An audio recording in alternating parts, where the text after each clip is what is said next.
yo soy el autor de una historia mínima que se llama La historia mínima del sindicalismo latinoamericano, que tiene algunos puntos, digamos, que son importantes de subrayar. En primer lugar, no se trata de hacer una historia cronológica, sino que de subrayar algunos temas que me parecieron muy pertinentes para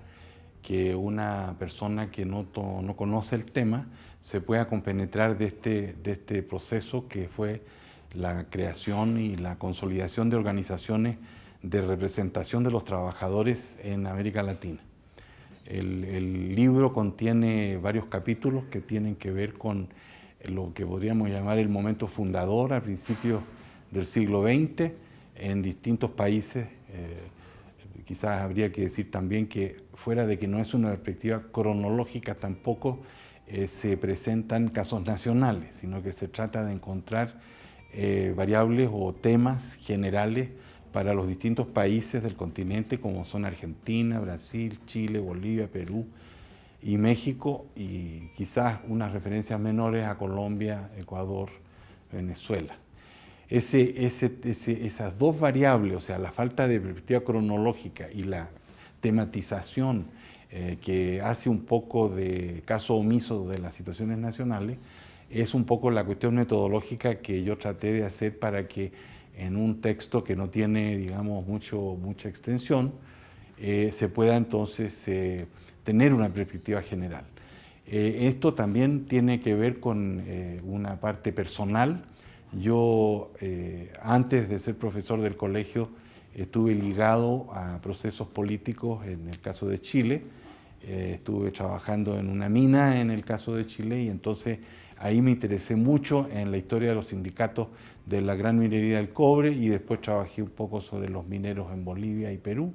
Entonces aquí también hay un reflejo en este libro de las experiencias, digamos, de contactos directos con militantes, con dirigentes sindicales, con distintas, digamos, sectores que constituyen el sindicalismo en estos países. Entonces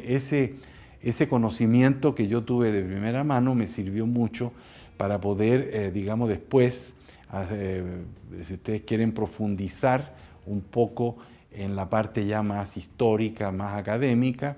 Yo hice mi tesis doctoral en Francia sobre ese tema de la relación entre el proceso de organización sindical y el desarrollo de la democracia en Chile, y entonces a partir de todos esos elementos se fue conformando un libro que resume, que sintetiza, que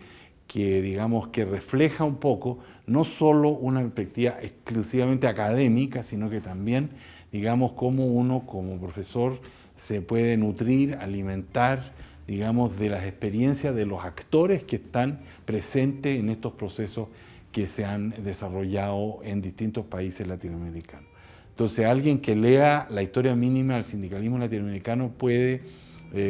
fácilmente, con un poco de tiempo, ¿no es cierto?, tener una idea no solo nacional, no solo cronológica,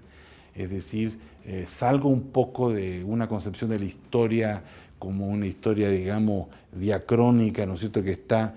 fijándose mucho en la cosa temporal, para ver cuestiones más sincrónicas, más estructurales que están ligadas a esta perspectiva que acabo de señalar. Una cosa adicional quizás que podría yo mencionar de esta historia mínima es que se recogen varios temas. Por ejemplo, un capítulo largo tiene que ver con el conflicto, con las estrategias de combate, digamos, de lucha de los sindicatos en distintos, digamos, lugares. Entonces hay una especie, digamos, de estudios de caso de grandes conflictos. Por ejemplo, hay una descripción muy detallada de lo que fue un conflicto muy importante en Argentina en 1969, que se llama el Cordobazo, en la ciudad de Córdoba, en Argentina, una ciudad muy famosa también porque a principios del siglo XX hubo un gran movimiento estudiantil en esa ciudad. Entonces, en el libro, el Cordobazo se describe en forma muy precisa. También se describen las huelgas que hubieron en la ciudad de Sao Paulo en los años 80, en donde el que fue presidente de Brasil, Luis Ignacio Lula da Silva, jugó un papel muy importante porque él fue dirigente sindical de los trabajadores metalúrgicos de un municipio que queda en Sao Paulo, San Bernardo de Campo, y las huelgas que hubieron en 1978-79 contribuyeron mucho a la derrota de la dictadura militar en Brasil. Entonces, ese es otro estudio de caso, ¿no? De cómo se fue dando la relación entre el sindicalismo y la democratización en el caso de Brasil. Y hay otros problemas interesantes. Por ejemplo, en Argentina hay un fenómeno que se llama el fenómeno peronista, ¿no es cierto?, que en los años 40 también contribuyó al fortalecimiento del sindicalismo. Y en el caso de México hay también, digamos, estudios de caso, por ejemplo, de un conflicto muy fuerte que hubo en los años 60, 58, 59, la huelga de los trabajadores de los ferrocarriles. Y eso también lo describo en forma bastante detallada, porque así entonces uno se da cuenta de que el sindicalismo no es simplemente un agente negociador, un agente que busca contratos colectivos, sino que también es un actor político que tiene mucho que ver con, digamos, la profundización de la participación de los trabajadores, de la gente que vive de su trabajo en la vida política. Entonces, en síntesis, eso más o menos es el contenido de la historia mínima del sindicalismo latinoamericano.